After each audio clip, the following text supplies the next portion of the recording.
Hola, bienvenido a tu programa Buscando la Excelencia, nuestro programa que está enfocado al quehacer organizacional, personal, familiar, individual, bueno, todo lo que tenga que ver con el ámbito de la excelencia. Hoy nos acompaña el doctor Dandy Umaña y por supuesto mi compañero José Gregorio Delgado. Bienvenidos, buen día. Bueno, de hecho tenemos a un invitado de lujo en el día de hoy, el doctor Dandy Umaña, profesor universitario, director de algunos institutos universitarios, educador de excelencia, recomendado y reconocido en nuestra comunidad.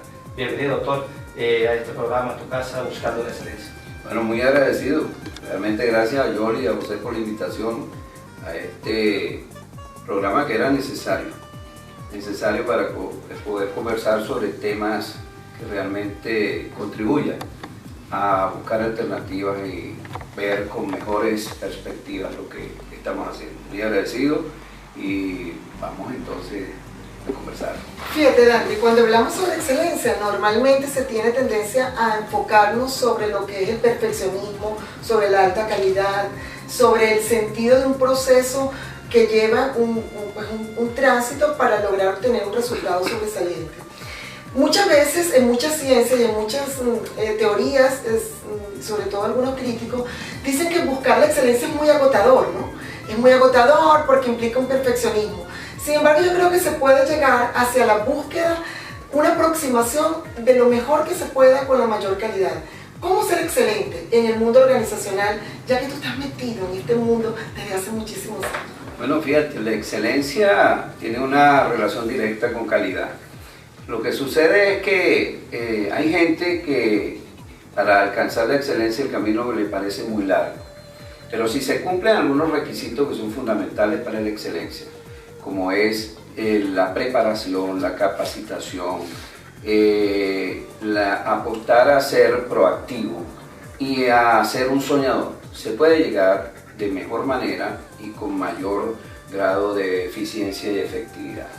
Las grandes empresas, acababa de leer casualmente en la revista Fortune, sobre las grandes empresas y el éxito de las grandes empresas en función de la excelencia y la calidad. Y ellos decían que se habría privilegiado mucho las personas por encima de los procesos.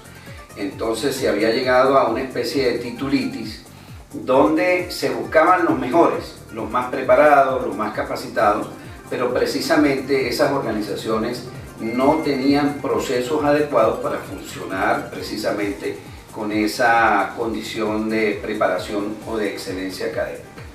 Yo diría que para la excelencia tiene que haber primero unos fundamentos o valores humanos esenciales, como es tener humildad, ser arriesgado, pero por encima de todo hay que prepararse, hay que capacitarse, hay que manejar procesos. Dandy, consideramos, Yoli, que en este caso deberíamos como romper el paradigma de que tomar solamente en consideración los títulos, las acreditaciones, los estudios que tenemos y considerar más otros elementos como las herramientas, las actitudes, las capacidades que puedan tener las personas para buscar la excelencia dentro de las organizaciones. Eso es fundamental, las capacidades son fundamentales. Recuerda que nosotros en Venezuela hemos tenido gente muy exitosa sin haber pasado por una universidad. Uno de los mejores ejemplos que yo pudiera decir que me causó una gran impresión cuando estaba viajando por el estado Mérida, específicamente en un sitio denominado Tisuri, de donde era Juan Félix Sánchez o Ramón Sánchez, Félix Sánchez.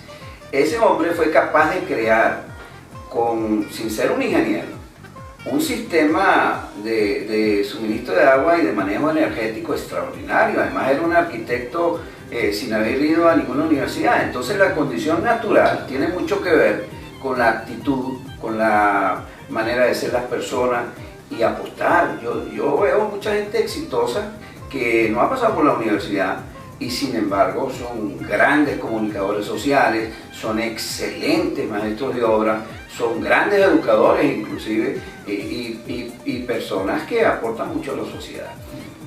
No, y a nivel mundial, José Gregorio, está el de Microsoft, también está Steve Jobs, que no tienen titulación propiamente dicha, y sin embargo, mira, llegaron a la grandeza impresionante, ¿no? Exactamente. Tú ves, por ejemplo, la revista Forbes, una revista creada en el año 1917. Forbes, porque era el apellido del creador, y fue creada específicamente para llevar una especie de ranking del comportamiento de las empresas, de las organizaciones. Hoy eso se ha expandido mucho más porque ya llega a las personas, a los artistas, a los medios de comunicación, es decir, se ha extendido el concepto como tal, pero estar en ese ranking es extraordinario porque es una manera de medir la excelencia empresarial, la excelencia de las personas, la excelencia de los grupos, de los músicos, de los artistas, de los comunicadores. De manera que si hay un referente de esa naturaleza, es muy importante. Ahora, cuando uno revisa los que están en ese ranking, observa que hay de todo. Hay empresarios que no pasaron por ninguna universidad y fueron muy exitosos. Hay personas que pasaron por una universidad, por Harvard, por Cambridge, etcétera, y han sido exitosos.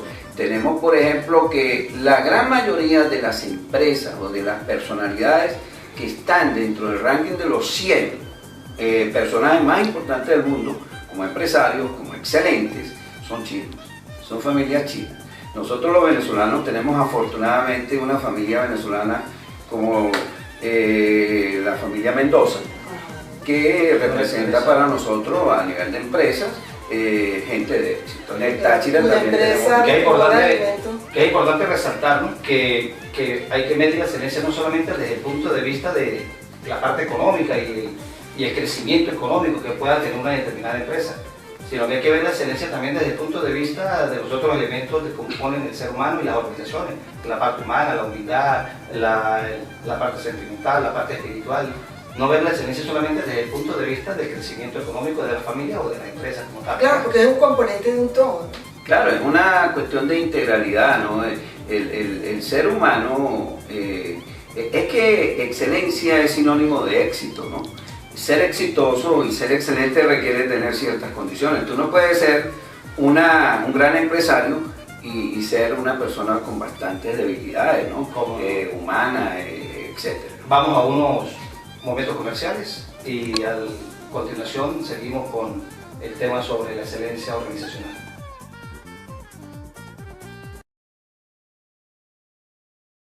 Continuando con el tema sobre el crecimiento de las organizaciones y la excelencia, hay que destacar, doctor, que lógicamente que toda organización tiene que seguir un proceso y debe haber una planificación organizacional.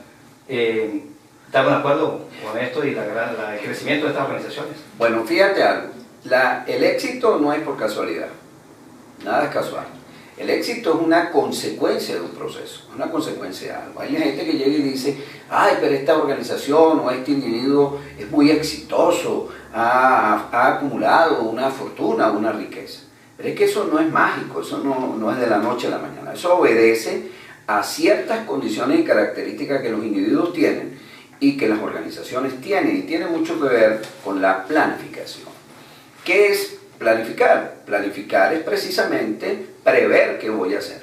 Viene la idea, tengo la idea, pero esa idea no se realiza por magia, sino que esa es una idea ni por suerte. Ni por suerte. Bueno, a veces el azar influye, pero no determina, porque acuérdate que el azar es efímero, la gente puede tener suerte, ganarse un buen premio, pero no sabe qué hacer con el dinero. Ok, pero perdón, Dani, disculpa que te interrumpa. Tú acabas de decir que se debe a un proceso. ¿Cómo lograr ese proceso con eficacia, con eficiencia y con efectividad? Es decir, en menos tiempo, con alcance mayoritario para todos y sobre todo ahorrando los mayores recursos. ¿Cómo se llega a ello? Esa planificación de la que tú hablas. Bueno, ahí viene la planificación precisamente. Tú tienes que hacer un diagnóstico. Tienes que, con base a ese diagnóstico, al menos tener un estudio que te diga si vas a tener a lo mejor éxito. A veces hay gente que cree que invertir en un estudio de mercado o que hacer una inversión en un estudio de factibilidad es un gasto, ¿no? Precisamente eso es una inversión. Es una inversión que te va a decir la probabilidad de éxito que puedes tener. Eso te permite elaborar un plan, unas estrategias, organizar, ejecutar y lógicamente tendrás que supervisar y evaluar para poder medir el impacto de lo que estás haciendo. O sea, el estudio de mercado es, perdón, el estudio de mercado es mirar la situación presente. El presente, sí, Okay. para prever hacia el futuro. Ahora, y en una economía donde los indicadores son muy volátiles, ¿qué se puede hacer en cuanto a la parte de planificación? Recuerda que todo eso forma parte de la planificación. Winston Churchill decía que las épocas más difíciles son las grandes oportunidades.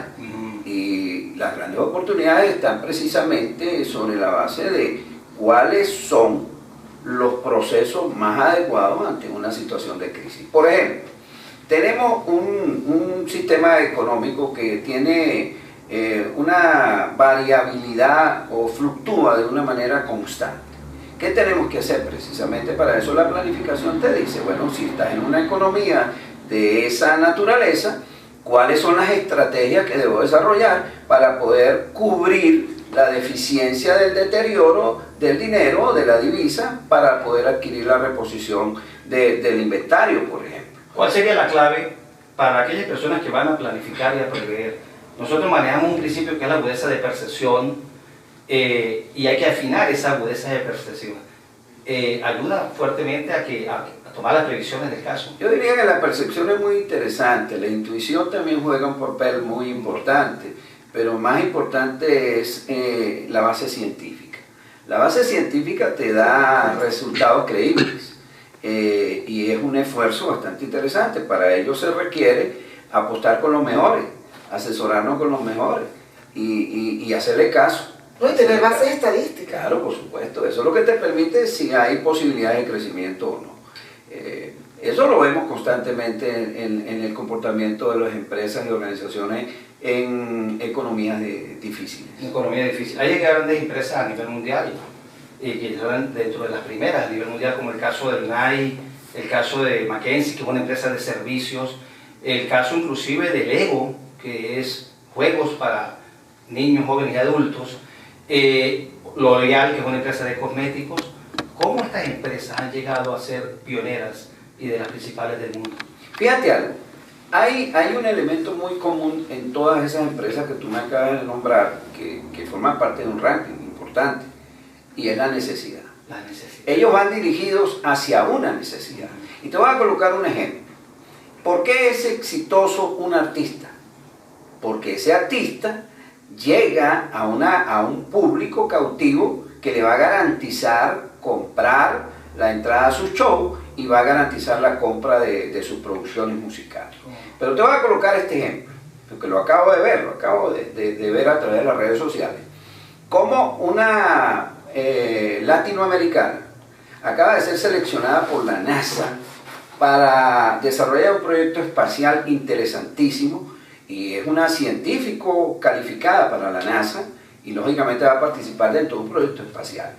Y hay un artista, por decir popular, que ya falleció, que resulta que hoy día está vendiendo muchísimo más discos que antes. Pero ¿qué es lo que pasa? Llega a mayor cantidad de gente, llena un vacío de mucha gente que lo admira, lo quiere aún después de muerto. Y a esta científico no la conoce nadie, porque precisamente llega a un entorno muy particular. Bueno, Dani, es volviendo al principio de la eficiencia, o sea, que alcance al mayor número de gente posible, no solo a menores recursos, sino también con el menor tiempo. Y hoy en día, con las redes sociales, perdóname, estas empresas se vuelven impresionantes con el uso de las redes sociales, que en un instante la comunicación llega en cuestiones de segundos. Claro. Es más, en vivo. Llega de una vez. Claro, porque se crea la necesidad, fíjate, todo va dirigido a una necesidad. Esa empresa que me acabas de nombrar, todas van dirigidas a cubrir una necesidad. La de marca, por ejemplo, marca. Una está dirigida al ámbito deportivo. ¿Y a quiénes seleccionan ellos para promocionar su marca? A sus mejores figuras. A los mejores deportistas del mundo, claro, a los que representan de alguna manera, llegan y ya han llegado a millones de personalidades en el mundo. Por ejemplo, en el fútbol. El fútbol es un deporte que llega todas las semanas a millones de personas. Entonces, en el fútbol no tenemos 100.000 individuos destacados, 8 o 6, que son seleccionados para hacer imagen de esas organizaciones e indudablemente garantizan el Es que inclusive entre todo el staff de jugadores que tienen un equipo, terminan destacándose un grupo más reducido. Los demás son coayudantes. Es correcto. Es crear todas las estrategias. Es correcto. Sí. Bueno, continuamos después de estos breves cortes comerciales.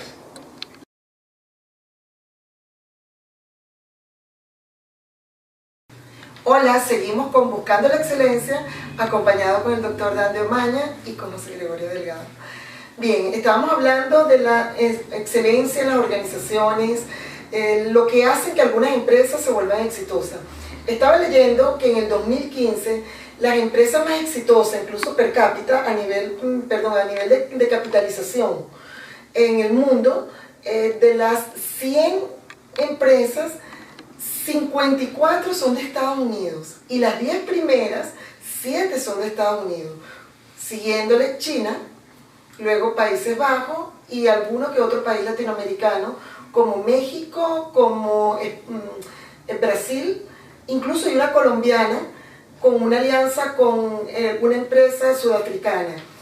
Y dentro de los Estados Unidos sigue posicionándose Apple como las empresas más exitosas, Microsoft sigue también en su ranking, Google, también siguen Epson, Johnson & Johnson. Y yo digo, vuelvo a preguntarme, ¿qué hace estas empresas para seguirse manteniéndose? No llegar a un tope, doctor, sino llegar a ese maravilloso espacio de mantenerse durante el tiempo y seguir operando con estándares de calidad en el mundo y llegando a más sectores cada día, penetrando en más mercados. Bueno, fíjate, la percepción que tengo del éxito de estas empresas, empezando que no es raro que sean los Estados Unidos los que tengan la mayor cantidad de empresas en los primeros lugares del ranking. No olvidemos que los Estados Unidos es una sociedad configurada por multiplicidad de grupos humanos provenientes de casi todo el mundo.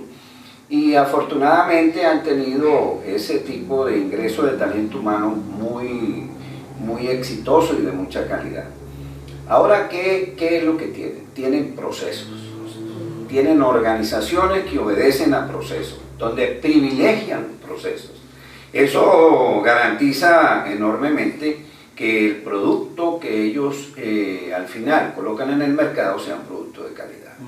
Fíjate algo. Tú compras una prenda en los Estados Unidos y tienes la garantía absoluta de que si esa prenda falla, te va a ser sustituida. Sí. Te van a restituir porque hay controles de calidad. Eso, para tener control de calidad, se requiere un proceso. Y ese proceso, ¿quiénes lo hacen? Lo hacen grupos humanos que controlan las máquinas en una sociedad tecnotrónica y microelectrónica como la que tenemos, pero es el ser humano el que hace que esos procesos funcionen y al final hayan unos resultados. No, yo creo que tiene que ver la innovación, José Gregorio. La innovación. O sea, creo que la innovación es la clave allí. ¿Tú qué opinas? Es importante la innovación. Considero que antes de la innovación tiene que haber una revisión de todo el proceso que se está haciendo. Tiene que haber la planificación, tiene que haber la asesoría, tiene que existir de alguna u otra manera, tiene que existir la selección del personal desde todo punto de vista y sin descartar la tecnología, yo creo que es más importante la muy buena planificación desde un comienzo, ¿no le parece? Claro, por supuesto. Fíjate, ¿qué es innovar? Hay gente que cree que innovar es quitar los procesos anteriores, eliminarlos bajo la sospecha de que son malos. No, innovar es mejorar lo presente. Lo presente. ¿Y qué es lo que han hecho sociedades como los japoneses, como los chinos, como la sociedad colombiana? La sociedad colombiana constantemente, ¿qué es lo que ha hecho? Innovar. ¿Y sobre qué base han innovado? Sobre mejorar procesos que otros han hecho, que otros han realizado. Eso es lo que después modernamente se ha conocido con el nombre de transferencia tecnológica. Otros lo llaman los procesos de transculturación o esos procesos de transferencia de capacidades. No partir en cero, sino partir de algo que ya existe. Exacto, es que tú no te puedes sentar como en los orígenes del ser humano. Alguien me reportaba en alguna oportunidad sobre el origen de la vida y las creencias de los hombres. El hombre no se sentó a ver que calentara el sol o que oscureciese.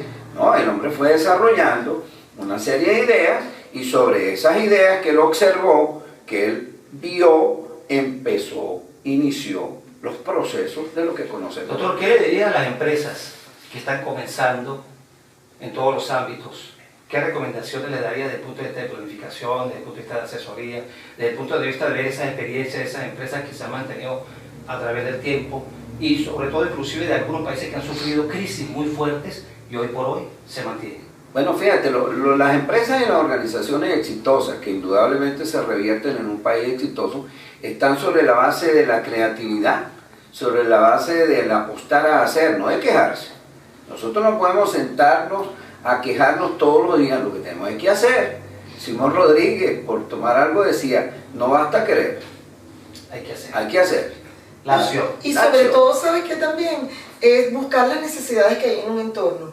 Y las necesidades van cambiando con el tiempo, porque las sociedades van mutando, van cambiando, se van transformando, se va creando unos nuevos roles en el ser humano, y por lo tanto yo creo que estas organizaciones también están en la búsqueda de cómo satisfacer esas necesidades del ser humano. Un ejemplo, la telefonía. La telefonía primero, que si era aquella donde había una operadora, luego se instaló un teléfono en su casa, que era el de marcar con unos deditos, luego se sustituyó por el digital, posteriormente vienen los teléfonos ya un poco los analógicos, después vienen los teléfonos más avanzados, y hoy en día hablamos de teléfonos inteligentes, que tenemos una mini computadora en el teléfono donde tenemos cámara para vernos, para conversar, miles de funciones en la telefonía que, o sea, es impresionante. Ya la gente sale de casa y se devuelve de casa si se le queda muchas veces su móvil. Por lo tanto, yo pienso que las necesidades van cambiando, y yo creo que estas organizaciones dentro de la innovación tienen que ir un poco redescubriendo cuáles son esas necesidades y cuidaditos sino adelantándose, ¿no? Es importante ir viendo los indicadores que se están presentando en la sociedad. Claro, fíjate algo, tú acabas de tocar un elemento muy importante, abrirse al cambio. Sí. El mejor consejo para cualquier empresa o organización es abrirse al cambio. Y una de las cosas más emocionantes que a mí en lo personal me dicen que sí se puede hacer es cuando tú observas que no hay edad para manejar un aparato como estos smartphones modernos, que tú lo ves siendo manejado con una destreza extraordinaria a personas mayores que no se niegan a esa opción. Otras personas dicen, es que los niños aprenden a manejar las cosas, pero yo he visto a personas mayores que la necesidad y la inteligencia los ha llevado a vencer paradigmas, a cambiar por aquello de no puedo estar dependiendo de mi nieto para que me marque, para que me mande el mensaje, para que me abra la comunicación, si no voy a hacerlo yo. Así deben hacer las empresas, apostando. Hay que apostar, hay que creer en la gente, hay que creer en los procesos, hay que dejar de improvisar. La magia de la improvisación es necesaria para solventar cosas inmediatas, pero no pueden instalarse, la improvisación no se puede instalar dentro de las empresas como un proceso permanente. Sí, yo creo que en conclusión es como adaptarse a una gerencia de crisis cuando los tiempos lo requieran, pero también ajustarse a una gerencia de excelencia cuando la podemos hacer y desarrollar procesos acordes permitiendo que los lapsos se cumplan y con el mejor personal posible y con la tecnología de punta mejor que sea. Claro, la crisis es necesaria. La crisis es lo que permite la purga, que es lo que permite crecer. Se están creando necesidades. Es correcto. No nos podemos quedar en ella. Y yo apuesto, hablando de apuestas, apuesto a que en los próximos programas tendremos de nuevo a este invitado brillante, muy preparado, y confiamos en que tenga la oportunidad de estar con nosotros nuevamente, doctor. Muchas gracias, muy agradecido por esta invitación. Para mí es reconfortante, grato poder permitir desde la humildad lo poco que se puede haber hecho en la vida y contribuir de alguna manera a generar un espacio, una posibilidad al menos de reflexión en lo que se puede hacer. Muy agradecido. Qué bien. Un agradecimiento a todos nuestros patrocinantes, al señor Edison García, que nos ha facilitado esta hermosura de muebles, y nos esperamos encontrar en una próxima oportunidad.